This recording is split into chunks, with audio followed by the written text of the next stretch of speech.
Добър ден, може ли да се представите? Здрасти, аз съм Силвия. Аз съм Алекс. И ние сме The Powerpuff Girls. Пускаме музика, поп песни от 2000-та до момента, всякакви хитове. Не само поп, рок също от време на време. Затова се получава доста яко, защото е разнообразно. И има за всеки по нещо общо взето. И така, към партито също има и стикери на Powerpuff и игра с предизвикателства, като ние минаваме от време на време или наши приятели раздаваме на хората. Така ще могат да се запознаят с игрите към партито. От колко години се занимават? Ами...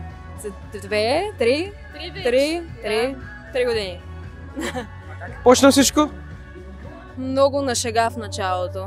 И с времето, малко по малко, на различни места, просто като има желание, нещата се получават.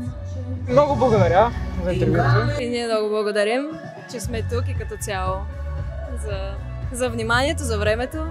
Благодарим.